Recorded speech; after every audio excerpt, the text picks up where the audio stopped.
Hey now. Oh yeah, look at my life out here on the road. Oh yeah, look at my life. Hey now, yeah.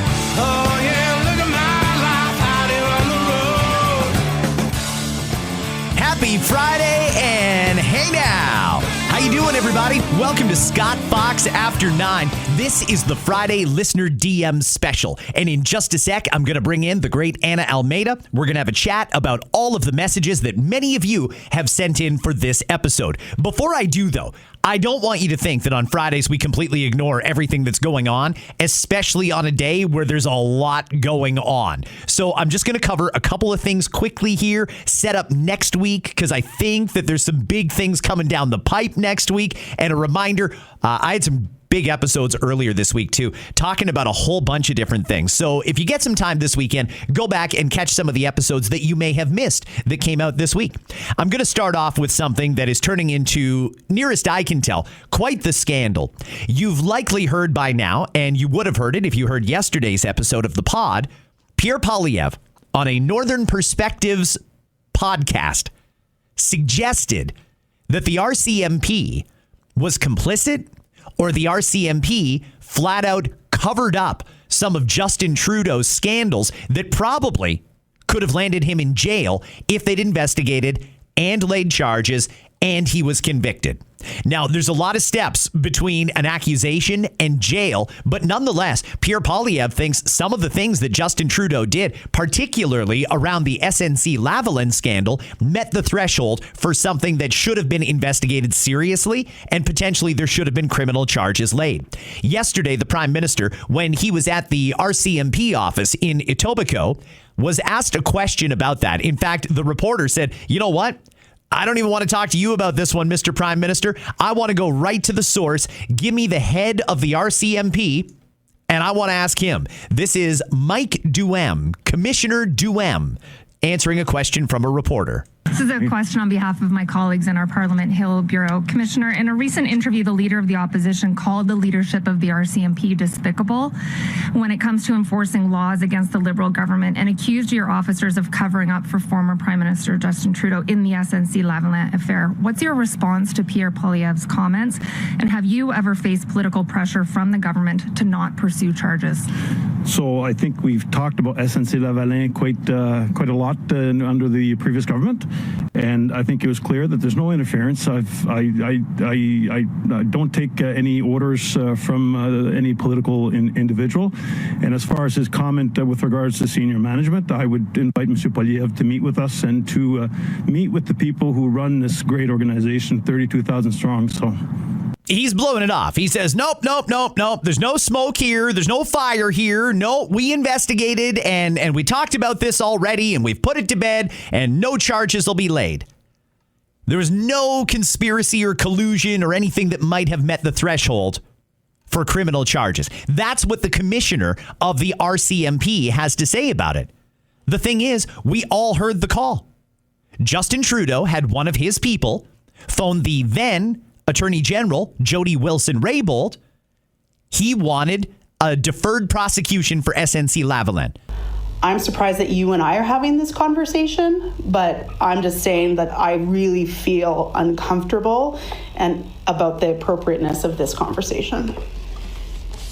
Okay, I understand that, but I think his view is not asking you to do anything appropriate or to interfere. He's asking you to use all of the tools that you lawfully have at your disposal. I know I have a tool under the Prosecution Act that I can use. I do not believe it is appropriate to use it in this case.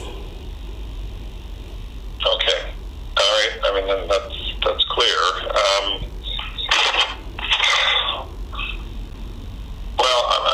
He's in a very firm mood about this. So does he understand the gravity of what this potentially could mean? This is not just about saving jobs. This is about interfering with one of our fundamental institutions. This is like breaching a constitutional principle of prosecutorial independence. So we can. I don't think he sees it as that. Well, then nobody's explaining that to him, Michael. Like this is we can stand up in the House of Commons and on Norman, on totally appropriately on Norman, on extradition, and we can talk about the rule of law. The cases aren't dissimilar. The principle or the integrity of how we act and respond to the tools that we have available and what we should and shouldn't do. I don't know. Okay. No, I respect where you're coming from. I just think... You know what? I hope that you do, because I don't think anybody respects this. I mean, the conversation that Jerry and Katie had with my chief of staff, and I have it, like, she wrote down what they said, like saying that they don't want to have anything or hear any more about the legalities, but want to talk about jobs. Entirely inappropriate. The RCMP, did they hear that? Because everybody else heard that. There might be something here. Now, part of the reason that Prime Minister Carney was at the RCMP's office yesterday is because he was doing a news conference to announce the Liberals are going to introduce reforms to our criminal justice system. I want to take my time and I want to get that one right, and I want to make sure that I'm well versed on what I'm talking about. So I'm not going to comment on what they're proposing. It is slightly different from what the Conservatives were proposing, but I need to understand the legal implications. So a friend of mine is actually a professor of law, and he is going to speak to me this weekend about these proposed changes from the Liberals. And when I get up to speed on this, then I will talk about that more competently next week, right here on Scott Fox After 9. One more thing I want to highlight here. The Ontario government is apparently going to go forward with legislation to finally ban those speed enforcement cameras. Yesterday, Ontario's Minister of Transportation, Prabmeet Sarkaria, who's a great minister, by the way, a big fan of his and the work that he does, and he's gotten a lot done on that transportation file. He was doing a news conference to announce Weekend Go service is finally coming to Waterloo Region. And he was asked if the plan is still to introduce legislation to get rid of these cameras once and for all. Here's what the minister had to say. No, we're still moving ahead with our plan. We introduce legislation next week with respect to the speed cameras and repeal of that legislation. So we will be moving forward on that, as well as ensuring that we're working with municipalities and a fund that will ensure and support traffic calming measures. No, we're Very good. I'm glad to hear that. The other thing on my mind here is, well, there was a meeting yesterday between the Prime Minister and Ontario Premier Doug Ford, but they did it at his house with no media allowed. That's a weird one, and I know some of my media colleagues are pretty hopping mad about that one because, well, that's not very democratic, is it? When the Prime Minister and the Premier of the biggest province meet at the Premier's house instead of in a public institution like Queen's Park or at the House of Commons in Ottawa, where they would do a readout for the media and tell everyone what was discussed. When it's done at a private home, they don't have to do that. And that's part of the reason that the media types are very upset about that. So, and God forbid you anger the media. Woo. Boy, oh boy, do those guys ever hold a grudge, I'll tell you. Anyway, and it looks like we're getting closer to maybe an end to the war in Ukraine. Donald Trump is going to hold a meeting with Vladimir Putin again. They're going to do it in Hungary. And it looks like this could be the beginning of the end of the war in Ukraine, which would be fantastic. I'll talk more about that next week right here on Scott Fox After 9. Right now, though, let's get to your DMs. And to do that, I'll bring in the great Anna Almeida. Anna, how are you? I'm good. How are you? I'm very good, thank you. Glad you could come in. Did you have a good week? I did. It was a short week. I'm still advocating for 4-day work weeks. I love my job, but it is nice to only come in for 4 days. How about them Blue Jays, huh? Oh my gosh, I'm pumped. Like, I think we're going to go to the World Series. You know, Major League Baseball really dodged a bullet here.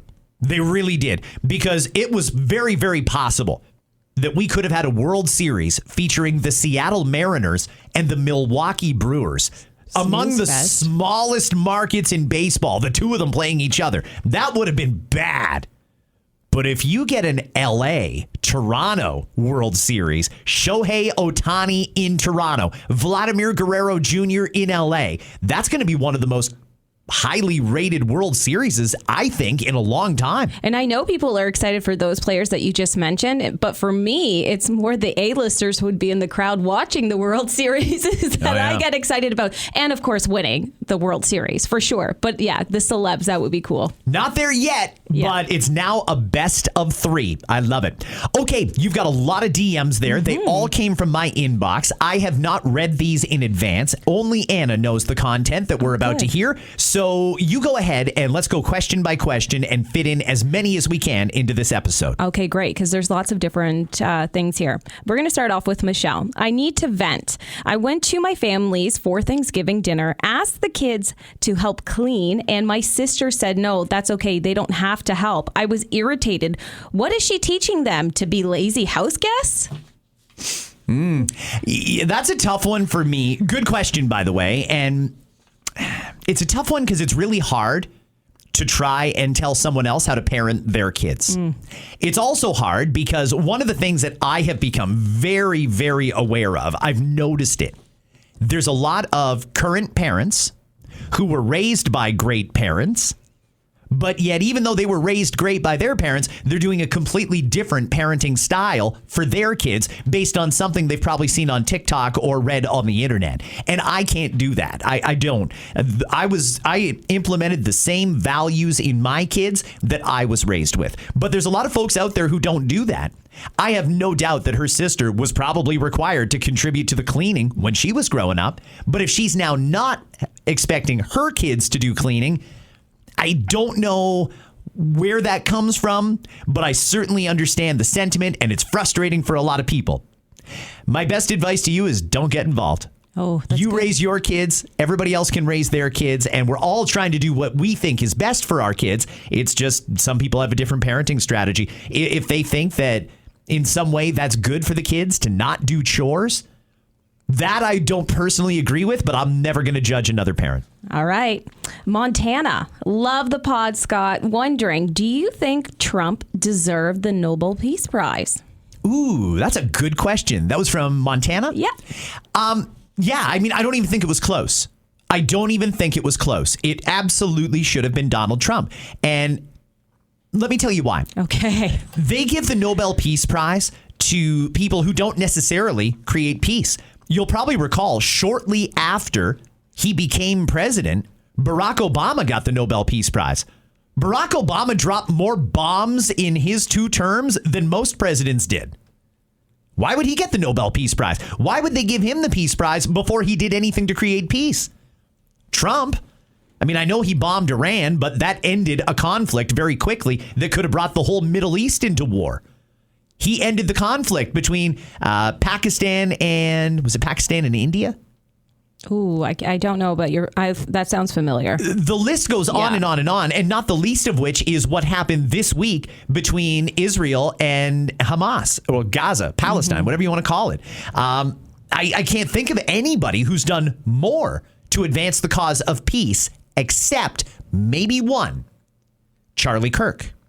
Charlie Kirk could have been given the Nobel Peace Prize posthumously because even though he died, his death helped create a whole new level of interest in civil discourse and debating issues, figuring things out before it comes to violence. So if they'd given it to Charlie Kirk, I wouldn't have been all that upset. I think that nobody deserved it more than Donald Trump. And by the way, the person who did win it, she's like an opposition politician in, I think, Venezuela. I don't know much about her, but even she said Trump probably should have won this. The fact that the Nobel Committee didn't give it to him, that's shameful. And I don't think the Nobel Peace Prize means anything anymore. You know, if they've got an agenda, if they only give it to certain people that check certain boxes, I think that's all you need to know. It's not really about the person who creates peace, because who has done more to actually create peace in the world than Donald Trump? The amount of conflicts that he has ended since he took office, it's pretty staggering. He did deserve it, in my opinion. Okay. And next one, Stephen. I'm sure you've already seen and plan on talking about it, but Carter Hart signed with the Vegas Golden Knights today. Really looking forward to your take on this one. It's a tough one. Yeah, for anybody who didn't hear, Carter Hart is one of the 5 former players from Team Canada at the World Junior Hockey Championships that was accused of sexual assault from that hotel room incident in London. And the history on that is, initially, after it happened, the complainant didn't want to go to police. Her parents went to police. The police investigated and said there's not enough evidence here to lay any charges. The woman did still reach an out-of-court settlement with Hockey Canada, and the report is that she was paid millions. Well, then after people found out that money was paid out to her, the police had pressure on them to reopen the investigation, and whether they had new evidence or not, they were under a lot of pressure, so they charged the 5 guys. They went through the court process, and they were found not guilty. The question is, should they be allowed to return to the NHL? Before I answer this, because I feel like as a guy, there's a lot of people who think these guys are scum. They should have not been there. They don't believe the account of events that we've all heard. And they think that these guys should not be allowed to return to the NHL. They think they should be in jail for sexual assault. There's a lot of people that feel that way. And you're allowed to feel however you want. But I think it's important to get a female perspective before I weigh in. Do you think they should be allowed to return to the NHL? I do, because Really? they're not guilty, so their life continues on, just like the victim. Sadly, we will never truly know what happened in that hotel room. Her account, their account, and then there's the truth in between. I feel the justice system failed her then. If they were going to proceed with this should have happened 7 years ago when it first happened, not years later after everybody was trying to put it behind them, and then to rehash everything. It really served no purpose except it got everybody riled up, and it really did ruin people's lives. Oh, it certainly ruined people's lives. You know, I would love to think that a mistake basically a teenager makes is not going to haunt them for the rest of their life. That's part of the reason that we have the Youth Criminal Justice Act. And I understand that these guys were a little too old to qualify for that at the time, but the sentiment is still the same. When you're young, you do dumb things and you make mistakes. In the case of these 5 hockey players, so far it's only Carter Hart, he's a goalie, that has made it back to the NHL. He has now signed with the Las Vegas Golden Knights. It's frustrating to me that this will follow them around forever because, like I said, there's always going to be people who do not believe that the court got it right, that think these guys are bad dudes and they shouldn't be allowed to work in the NHL. Let me add just a different piece of context to this discussion. Everybody, including those with a criminal record, are entitled to work. Now, the case of Carter Hart, what he is trained and specializes in is playing hockey. If he were a plumber, would anybody have a problem with a contractor hiring him to go in and install plumbing in new homes? I doubt it, because we all agree you're entitled to work. Everybody is. These guys don't even have a criminal record. They were found not guilty. So yes, they should be allowed to work based on that alone. Their industry just happens to be hockey. That's what they're good at. That's what they've trained for their entire lives. If there's an NHL team that wants to take a chance on them after more than a year out of the league, take a chance on them because of the public backlash that there may or may not be, I think that's on the hockey team, but I don't blame them for wanting to go back to the NHL. I thought it was brave of the Vegas Golden Knights to sign Carter Hart. They could probably use a goalie of his caliber. I don't have a problem with them playing hockey again. I don't. It would be certainly different if they were found guilty, but they weren't. And that, I think, is something where people need to direct their anger more at the prosecution, at London police, and whoever else you think is appropriate. But it really doesn't have anything to do with these 5 guys. They maintained their innocence from the beginning. They participated in the trial process. They were found not guilty by a judge that we're all supposed to respect that judge's opinion. And their decision, I don't think that there's anything to discuss here. Like I said, if it were any other industry, no one would care if they're working, even if they did have a criminal record. These guys don't have one, and their industry happens to be hockey, so they're entitled to go back to it. You know, I think the big winner here is the London police. They're probably the only ones who won, because if those guys did not get back into the NHL, they should have sued the police from here to kingdom come. Honestly. And they probably would have won, too. Oh, you're right. Okay, so next That's up. a tough one, by the way. Yeah. And I just want to stress, I am not belittling the experience that anybody has had. But I want people to understand that as a man, it's tough to comment on a situation like this because I understand that it has a far greater impact on women. And as a guy commenting on something that's more of a woman's issue, I don't necessarily feel right doing that, but if you want my opinion, that's where it stands right now. I'm also open to evolving that opinion if someone has something else that I'm not considering here. Yes, but being a woman, it is also very difficult for me to speak on something, especially when I am not in agreement with the victim and their story. And that I said that, no, they should be able to play. They're not guilty. And I followed that trial very closely. I was up to date with all the information. And at first I was very much on the victim. And then my attitude towards the whole situation started to change. What I think happened here, the police, London police failed everybody involved. And they're the ones who won. And at the end of the day, you said it, Scott, these kids, now adults, they're going to be followed for the rest of their life. Victim and players. When you Google their names, it will always come up. Yep. And you know what? When Carter Hart plays his first game in Toronto, it'll be the same night that Mitch Marner returns to Toronto because they both play for the Golden Knights. I think that's going to be one of the most booing nights in hockey history in Toronto because they're going to boo the hell out of Marner, and they're probably going to boo. They're probably going to boo Carter Hart as well. Absolutely. And I don't think it's right. I don't think he deserves it. He was found not guilty, and if we respect the court process, which we're all told we have to do, then not guilty is not guilty. Yep.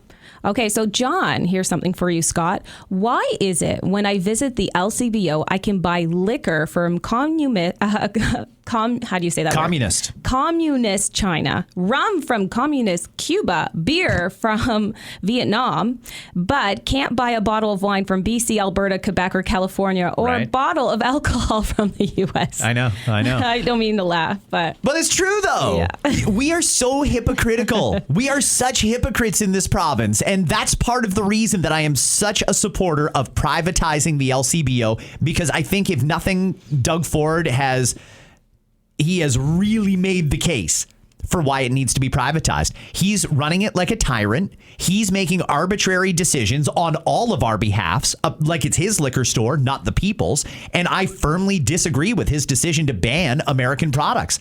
I'm also looking at him asking, why the hell is there not BC wine and Alberta craft beer and so on and so forth? Where is it?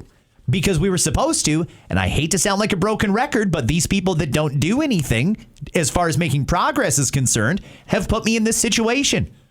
Where is the end to the interprovincial trade barriers? I thought alcohol was going to be an easy, obvious PR win for all of the premiers. Hey, now we can show you there's no more trade barriers because you can get BC wine in Ontario, fresh from the Okanagan, right to the shelves in Ontario. It's still not there. Like, this was supposed to be done on Canada Day, if you think about it. The LCBO needs to be privatized, and if they're not going to be privatized, if it's going to stay in public hands, then they need to get consistent. There's no reason that Chinese alcohol should be available at the LCBO if American alcohol is banned because of tariffs. China's hitting us way harder than the Americans are. That's the end of the story. As far as communist Cuban rum, I mean, Canada has relations with Cuba. Canadians can go to Cuba. So I don't necessarily have a problem with that.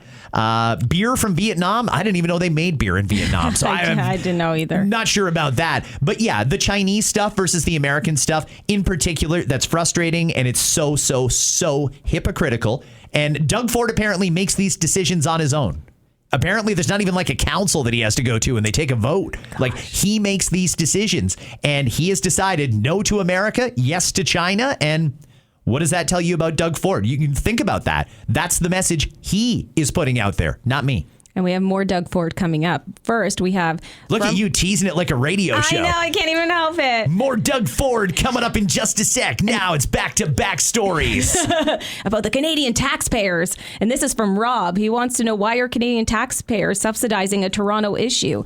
$280 million for sewer in Fracture? If the city let it run down, why should the rest of Canada pay for it? There are plenty of other locations with GO train access like Kitchener, Hamilton, or Oshawa. Why does it have to be Toronto? Feels like there are kickbacks somewhere.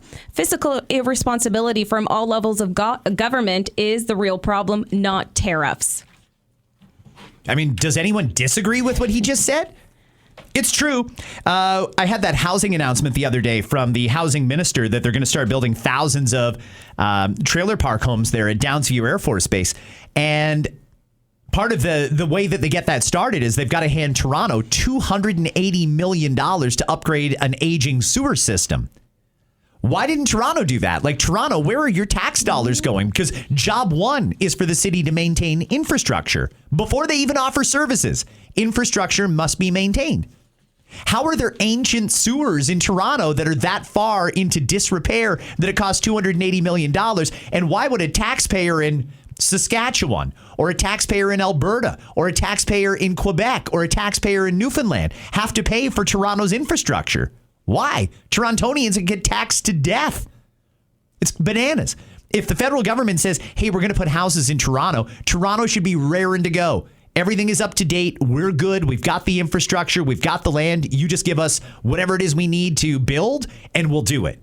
Maybe a little money for new roads to go in and around that subdivision. That's about all they should need. We shouldn't be paying for Toronto's upgrades to infrastructure. That's bull. That's what their tax dollars are supposed to do. Now, when it comes to why Toronto, yeah, that's a great question. I think, if I'm being honest, because Toronto is one of the things that the Liberals have got going for them. They spend a whole ton of money in Toronto because Toronto votes Liberal. That's the reason. They put all these houses there. Torontonians think, oh, there's my government representing me, doing a good job, doing what they said they would do. Even though we're surrounded by open land in this province. For the $280 million they're going to spend to upgrade that one sewer system in Toronto, they could probably build an entirely new development somewhere else. Why does it have to be in Toronto to make that city more congested? Well, I'm sure the city of Toronto really wants the tax revenue from those houses, but it doesn't mean they should go there. These homes need to be accessible by transit. To Rob's point, there's a lot of places that are along the GO line that these houses could have gone. They didn't need to go at Downsview, especially now that we know it's going to cost $280 million just to upgrade the damn sewer before they can build. Well, and speaking of Downsview, Alex, my thoughts on Downsview development. It'll be a land lease. I believe Parks Canada owns Downsview. I haven't looked into it, but I doubt they're selling off any land. They'll probably retain the land ownership, lease the land to the owner of the physical structure, which probably include cost of property taxes and maintenance. Well, that's an interesting theory. I hadn't considered that. I don't know how the federal government is going to do this housing plan where they're modular homes and people pick the design, but they won't necessarily own it. And it's very convoluted. And the government, I don't even know if they know for sure what the end game is on this because they haven't communicated any of that. What Alex here is suggesting is that you're not going to own the land that your house is on. So you go there and you say, I want home number 12 out of the catalog. And they'll build it and they'll drop it on the plot of land, but you don't actually own the land. That'll continue to be owned by Parks Canada. So you own the house, but not the land because it would be leased. And there's probably going to be a monthly fee of some sort that'll include maybe your property taxes, maybe not, probably some maintenance, very much like a townhouse complex or, those communities that people live in. Yep. If that's the way they're going to go, that's interesting. But how much is a house going to cost where you don't own the land? Oof.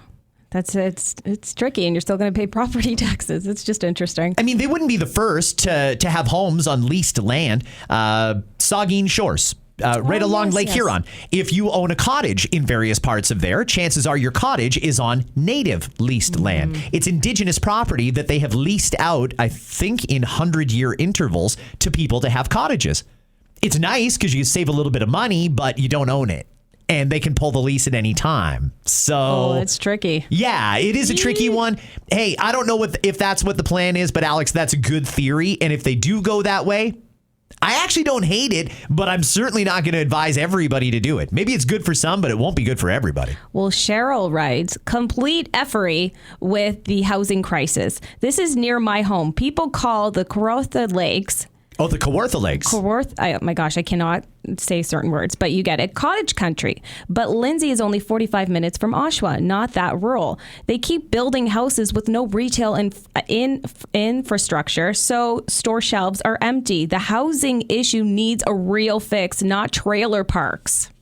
We do need a real fix. Thank you for listening in Lindsay, by the way. I love that community. I was driving through the Kawarthas last week when I was heading up to Ottawa. I love that place. It's beautiful, beautiful countryside. Yeah, I don't know why they put houses in certain places that they do. We had this big push, right? I mean, Doug was hammering all those mayors. Open up land. We got to build. I mean, fine. There's some cities that could certainly use more people, and they could certainly build up the density of the neighborhoods in their community. But not all of them. Like the houses at Downsview. That doesn't make a whole lot of sense to me unless they're only putting it there because the government owns that land. In Lindsay, I mean, that's a fairly pristine, beautiful, fresh air kind of area. I don't know that we need to be building subdivisions for foreigners in Lindsay, Ontario. There seems like there's a lot of open land that we could be using, and we just want to tack on to other areas. I don't know if there's any rhyme or reason to it. Honestly, I think it's really just they're putting houses, as communities say, this space, that space, this one. I'll give you an example. In Burlington, my mayor is just driving me crazy. A lot of people have messaged me asking me, Scott, did you say you were going to run for mayor of Burlington next year? I'm not ruling out anything. Okay. I'm not ruling out anything. And you know what? I don't really have much interest in running to be the mayor of a city, but when I see an injustice being done, when I see incompetence on display, when I see taxpayers being ripped off, I feel obligated to stand up for the middle class. And if that's what I have to do, then that's what I'll do. The development in that area. Burlington was quite full, but they were smart when they built it originally. There are certain communities like the Millcroft community, which was built around a big, beautiful golf course.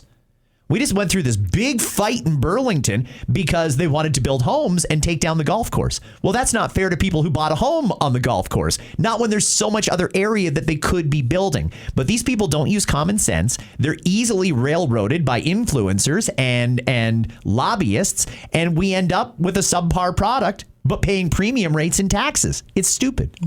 Well, keeping with properties, Robin, they keep bringing in more foreigners. Timmins was named a hub, and they want to double our population from 44,000 to 80,000. Where are they going to house everyone? What jobs will they have? We already have few jobs and a growing homeless crisis.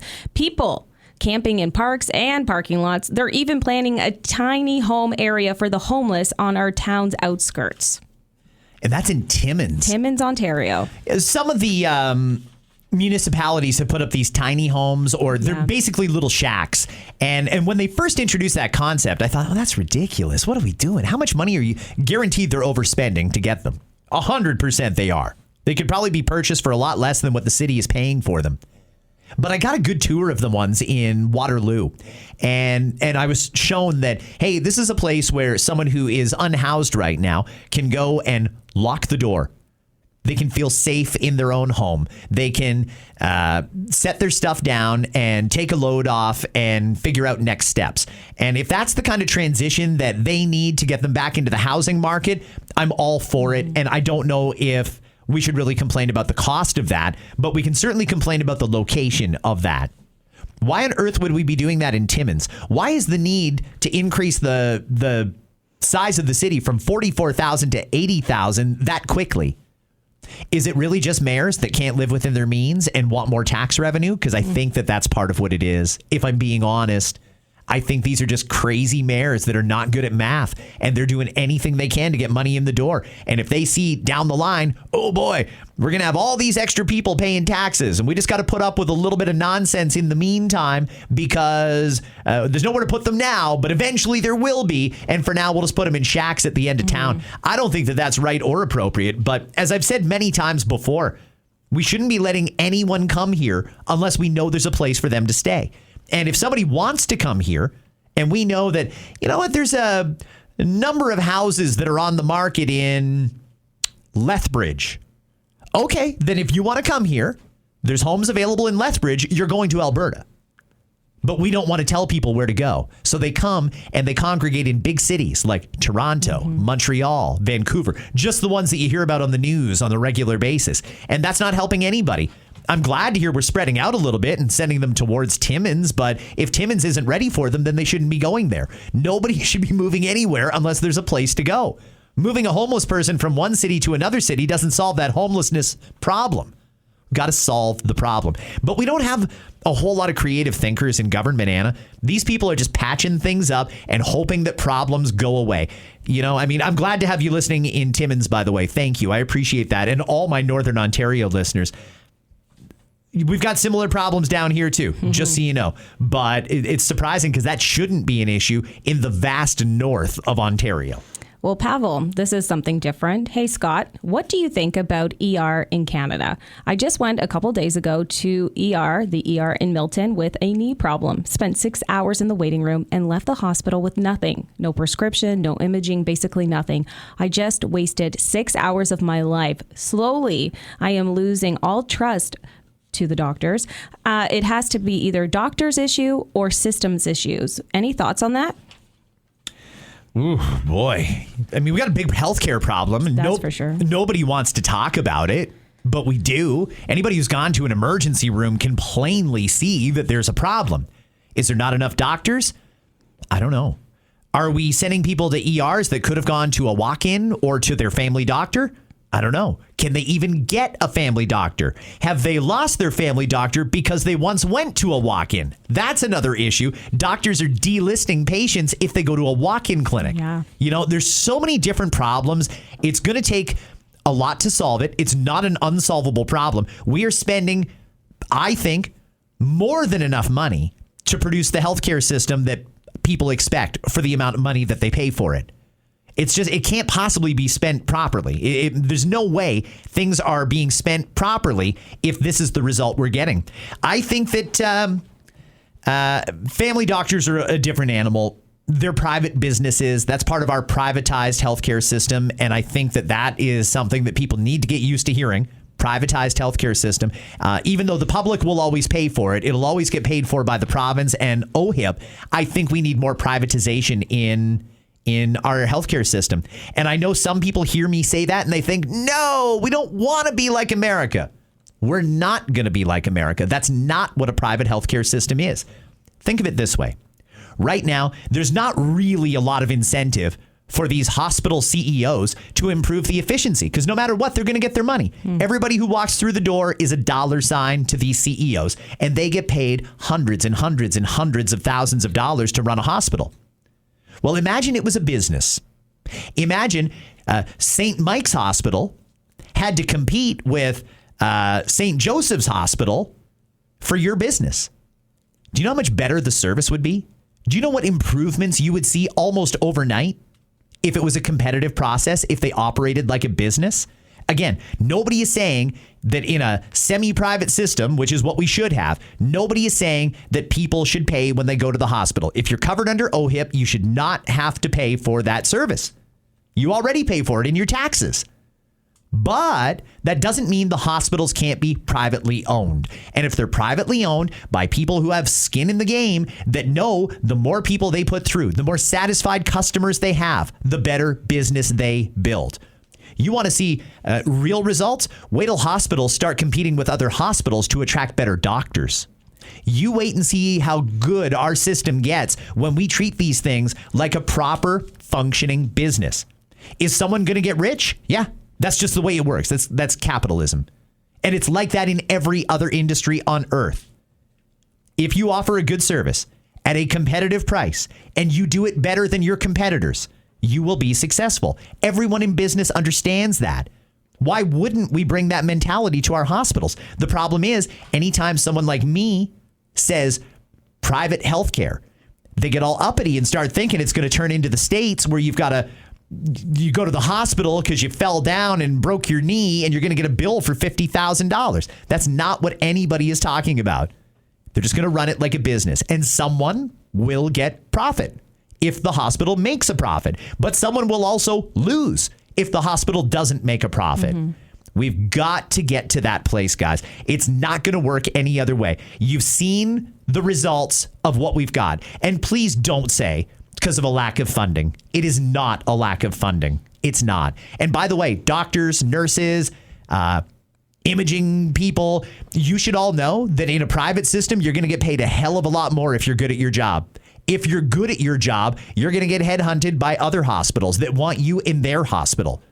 You're going to make a hell of a lot more money in a private system than you will now. And by the way, like I alluded to at the beginning of this question, we already have a private system. Your doctor gets paid by OHIP, but they're a private business. They've got to pay their staff. They've got to lease their office space. It's a business. And there's no reason that hospitals couldn't work the exact same way. You've just got to be open to change. And I know that people hate change, but you've got to be open to it when it comes to hospitals, because we need better. For the amount of money we're paying, we need better. The province shouldn't be in the business of running a hospital. All they should do is stroke a check. You tell us how many people came through and what services they had. We'll write you a check. That's the end of the equation. Government is terrible at running anything. Let the private sector do it. Again, somebody's going to make money, but they're also taking a risk. If they want to take the risk, they should make the money.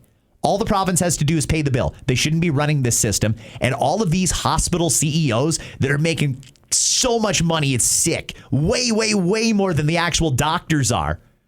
They're producing a subpar result because there's no expectation of them. There's always going to be people coming through the door. Always. Mm-hmm. Whether they see 5, 10, 20, it really doesn't matter because the government's going to fund them no matter what. If they can't get a nurse to cover a shift, all right, well, some people are going to have to pick up the slack and we're just going to have to accept less patients. When that's a business and there's money on the line for how many people they can get in and out and leave happy, when they actually have to pay attention to Google reviews, and if they get bad reviews and people start going to other hospitals because their reviews are bad, hey, listen, that's a real factor in doing business. People have just got to open their mind to it. You've got to find a way to be okay with it. Don't be afraid to have the conversation. Don't be afraid that somebody is going to make money. It's the only way that it'll work. We can't keep doing what we've been doing and expect a different result. If we spend, round number, $1 billion on healthcare, double it, give you $2 billion, you're not really going to see an improvement in service. It's still going to take you 12 hours to get through the ER. We can't keep spending taxpayer money to build hospitals. Let private companies build hospitals if there's a business case for it. And they will. Believe me. Just got to get used to the idea that the private healthcare system, semi-private, government pays the bill, but they operate as a business. That's the only way we're going to get better results.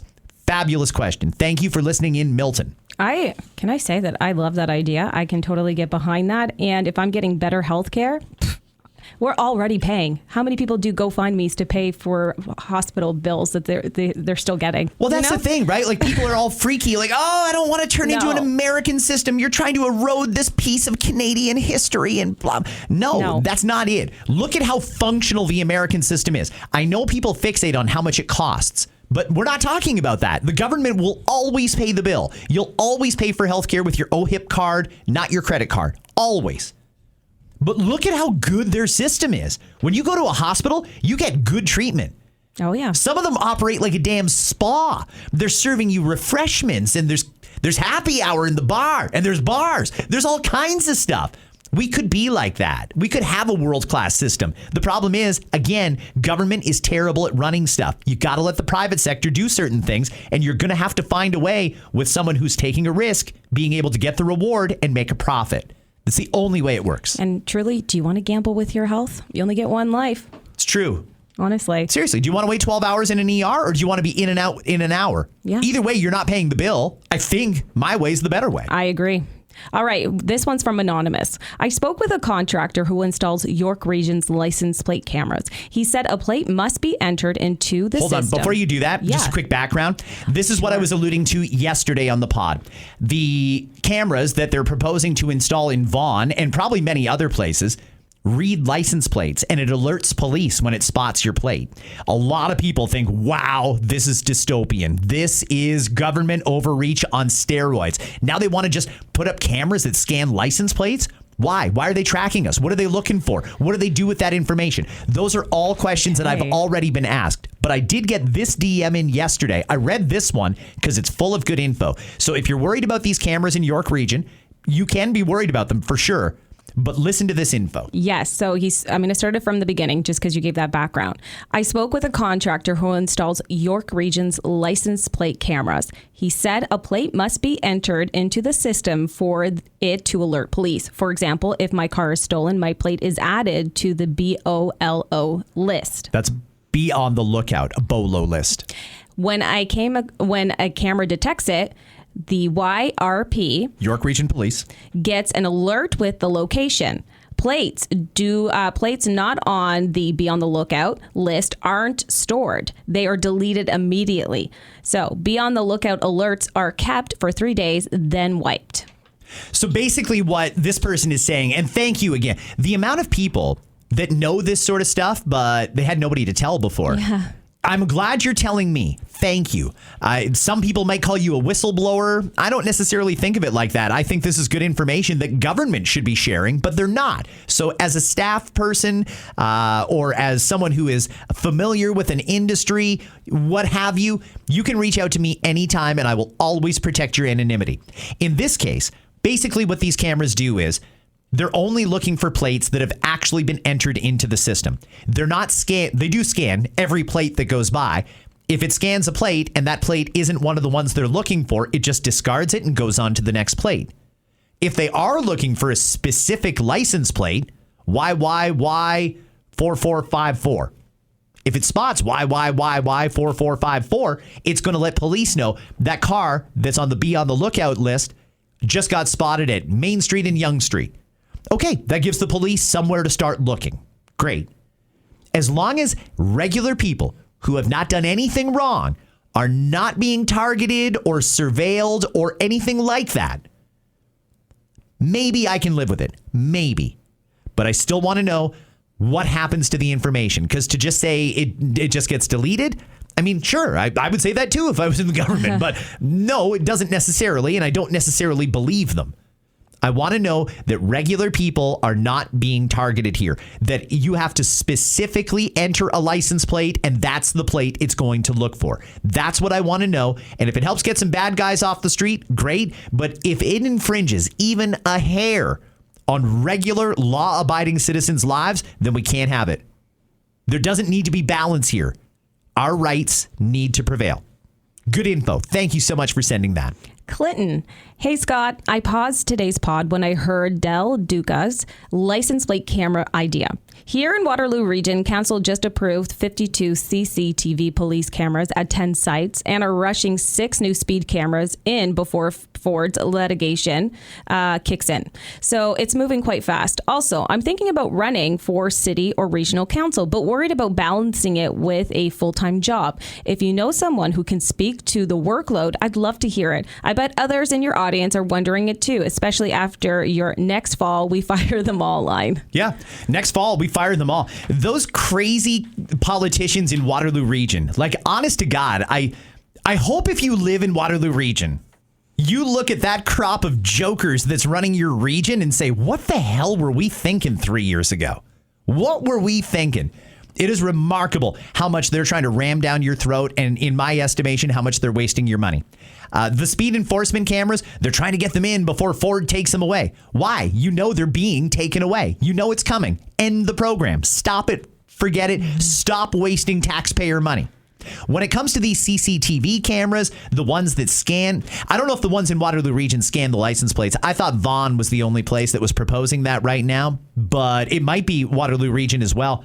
Again, they need to be very transparent about what info is being recorded, how it's being recorded, where it's being stored, what it's being used for. And I would like to see incredible oversight from the Privacy Commissioner in particular, and whoever else is applicable here, to make sure that no regular law-abiding citizen is being surveilled here. That's what I want to know for sure. And the privacy and rights of individuals that are not doing anything wrong has to prevail.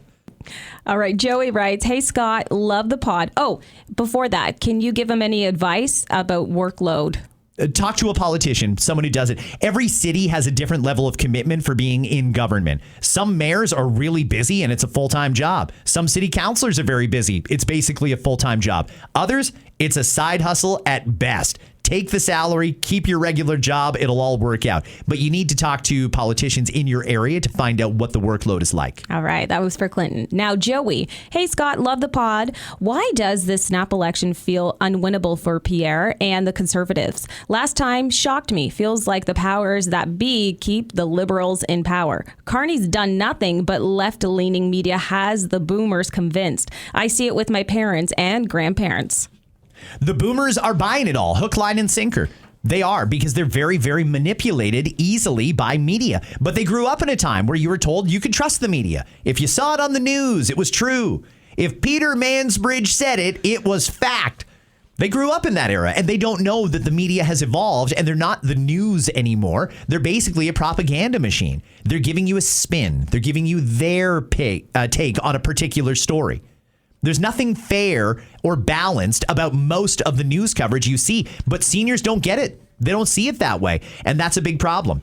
But I will say, more and more people every day are becoming aware of what's going on with the mainstream media. Every day, more and more people learn. That's part of the reason that I think Carney is going to try and create a fall election. There's probably going to be an election sometime in the next 8 to 10 weeks.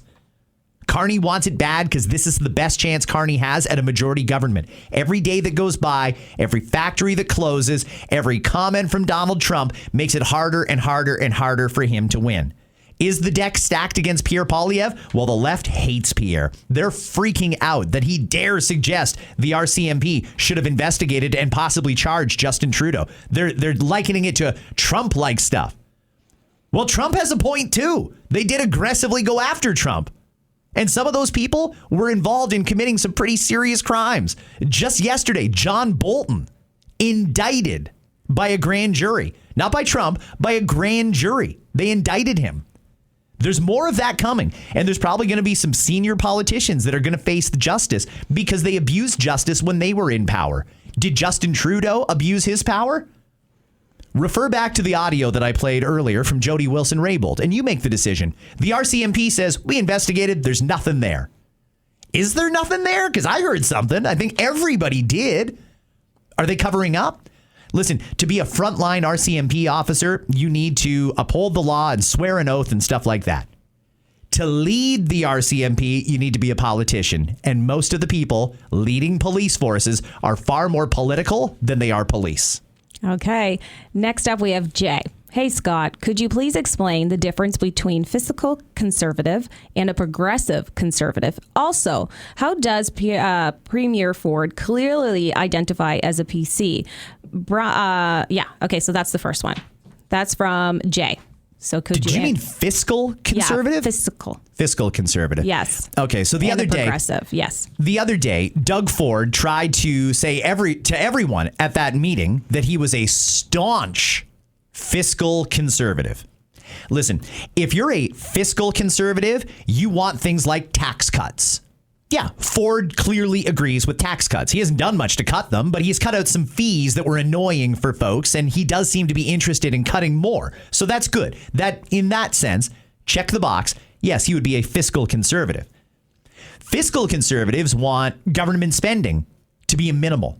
They want free markets. They want deregulation. They want privatization. Does Doug Ford seem like the kind of guy that wants privatization because he's hanging on to the LCBO with a death grip? He's not interested in privatization. He likes what he runs. They want free trade, minimal government debt, minimal, just the basics. That's what a fiscal conservative would be. Doug is not someone who supports privatization. We're about to have one of the biggest debts and deficits in Ontario history. We know that. Government spending seems to be out of control every time the guy does an announcement. It's here's how many billions we gave away this week. I don't know that I personally would call Doug a fiscal conservative. Now, a progressive conservative, that's a little bit different. Progressive conservative is someone who is conservative fiscally with the money, but they're progressive on policy. They would have more sympathy for social issues and things like that. A progressive conservative, and that's what the Ontario PCs are, supposedly, they're compassionate on the issues. Compassionate. But they're going to run things, they're going to run a tight ship and be good with money.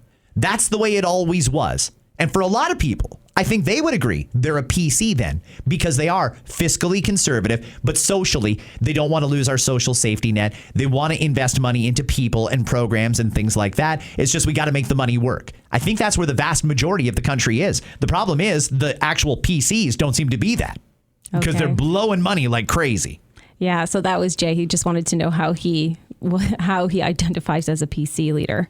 So he's probably also talking about because the so-called conservative leader of Ontario didn't support the conservative leader of Canada.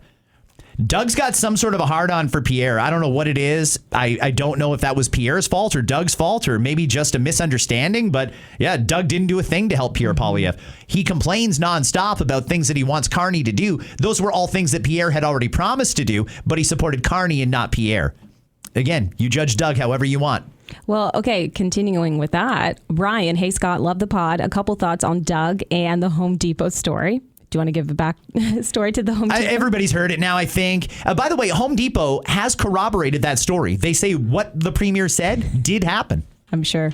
All right. So he asks, he defended an American-owned company, though I get that Home Depot employs Canadians. 2, people can steal from the Ontario-owned LCBO without confrontation. Sounds like that's on the security company, not Ford. And if Ontario taxpayers fund the LCBO products, didn't Ford steal from us when he pulled U.S. booze instead of just selling the stock and not reordering? I'm 100% conservative, but I'd be open to a new party leader at this point. Keep up the great work. Thank you. I hear messages like that a lot. And the LCBO is a big one for conservatives because they are hopping mad that Doug would do this because that's not the signature of a progressive conservative politician. It's just not. What he has done is it's incredibly outrageous government overreach. He treats it like it's his own, not like it's a crown corporation that belongs to the people. It's frustrating, right? Yeah, I mean, I don't know that because Home Depot is American owned, Doug shouldn't have stopped a shoplifter. He should have gone to the LCBO, which is Ontario owned, and stopped a shoplifter there. I would just like to see these people who have the power to do it actually enforce the rules. Because sometimes I feel like a sucker for going into the LCBO and pulling out my debit card. Why? Because there's some people that just walk in and take it, and there doesn't seem to be any consequences for them. Is anybody out there looking for the person who walked in and grabbed a couple bottles of Ciroc and walked out the front door? I don't know that they are. The police seem to be kind of busy right now. So I think that that's pretty low priority. Fire the security at the LCBO. Full stop. Fire them all. Get rid of that company. Save us millions and millions of dollars that we spend on security. And not that I don't appreciate the job that security companies do, but if they don't want to intervene and restrain a suspect until cops arrive, then we don't need them. They were hired to secure the store, and they're not allowed to do that. We don't need an amateur photographer running around taking pictures of the person. We need them to stop the person or put something in place to make sure that we can catch them. Security's not doing that, so fire them. Better yet, privatize the whole thing, and private business owners will hire security that will do the job, or they will secure the store with proper protocols in place. Doors double doors.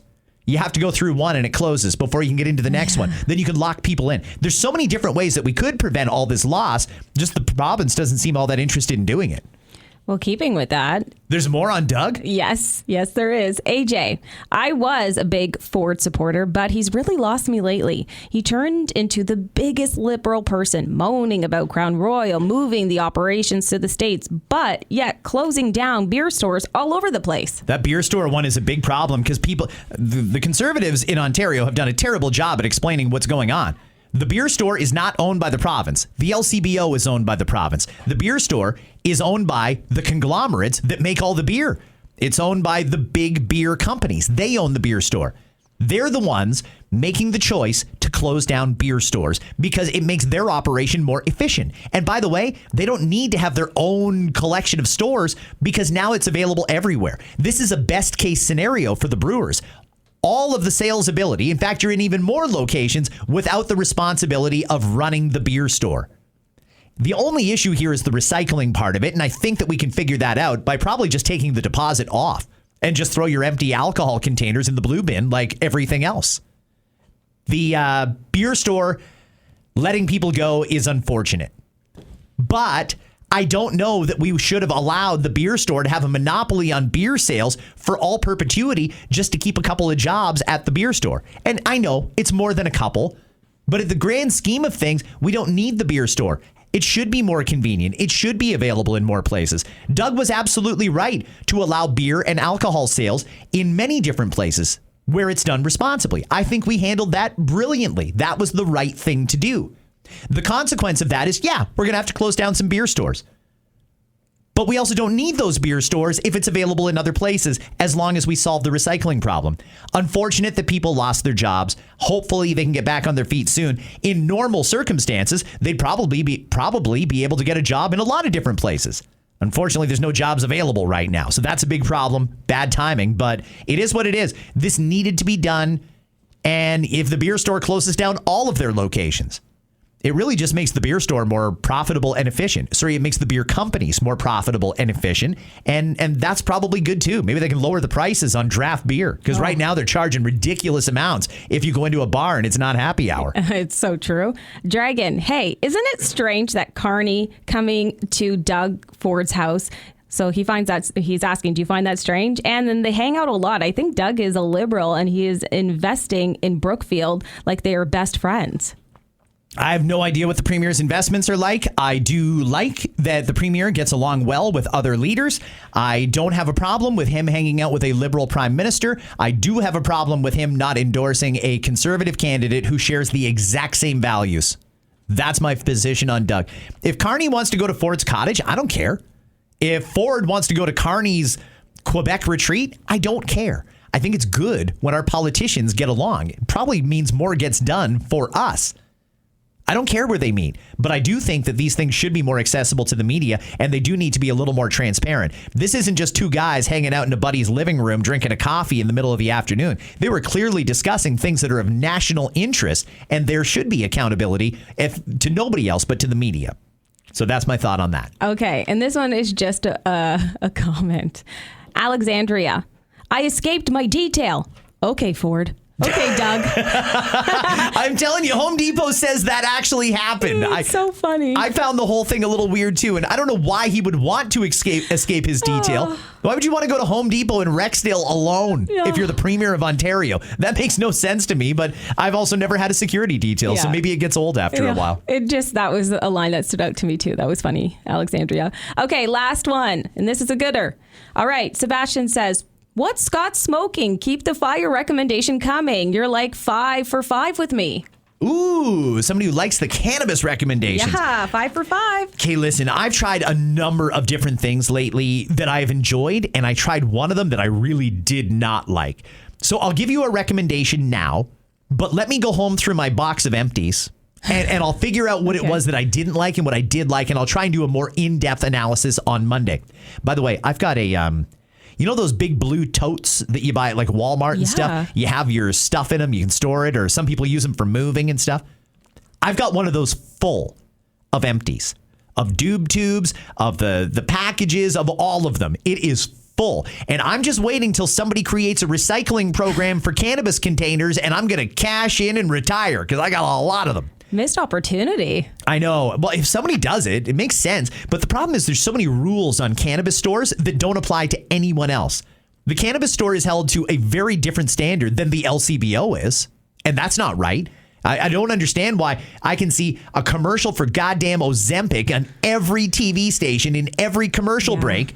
But my local cannabis store isn't even allowed to advertise that they're there or what their hours are. Nothing to do with cannabis. They're not even allowed to advertise. And it's stupid. It's very, very hypocritical. And I don't understand why something that is regulated by Health Canada, approved by the government, can't advertise or market themselves in any meaningful way. But Ozempic is on every commercial break on television. It makes no sense. So I think we need big reforms there. The cannabis industry could use a bone because some of those stores are struggling. Again, government didn't roll this out right. Why have we got 4 cannabis stores in one intersection and then you can go 3 kilometers and not find one at all? Yeah.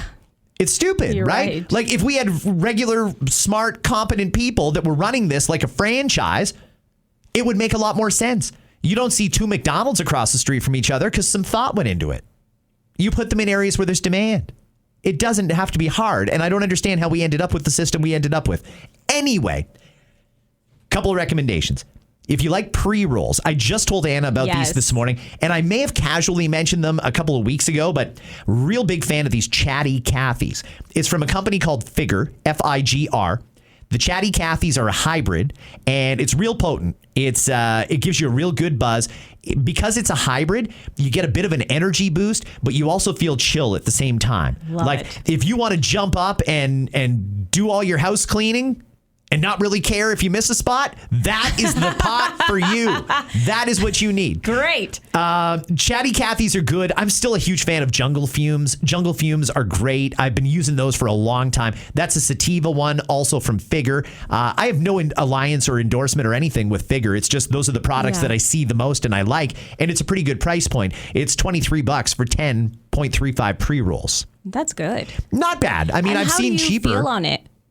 Say it again. How do you feel on it? On the Jungle Fumes? Yeah. That's like an energy boost. Is it? Okay. It's a pure sativa. It gets you going. It'll make you creative. I didn't find that it made me hungry, that one in particular, but creative, energetic, inspired. I feel like working when I'm on the Jungle Fumes. But if you want a nice hybrid that balances it out, it's also kind of a good body buzz, try the Chatty Cathy. Very hard to find, I've noticed. They don't sell it everywhere, whereas Jungle Fumes seem to be available just about everywhere. I'm also told, by the way, I only smoke pre-rolls, but if you buy the loose stuff, Jungle Fumes in just the flower is apparently quite good as well. Oh, good to know. Yeah. For those who have bongs, pipes, whatever. Yeah. And to be honest with you, the simple one, I think anybody who's going to a cannabis store should look for this as an add-on. There is a Thumbs Up. That's the name of the brand. Thumbs Up Sativa, Thumbs Up Indica. Both fabulous. No complaints whatsoever. And it's cheap. It's $8 for 2 grams. 2 1-gram pre-rolls for $8. Thumbs Up Sativa, Thumbs Up Indica, whichever one you like, or at that price point, buy them both, $16 for 4 grams, and mix and match. Take a haul off one, a haul off the other, and enjoy yourself. That's good advice. Gotta go, everybody. Have a great weekend. I'll be back here with you on Monday with another Scott Fox After 9. Enjoy the weekend. Go Jays, go. And is there anything else? Go Jays, go. Go Jays, go. That's the important one. Pat James and the Whole Truth. Sing it. Hey now.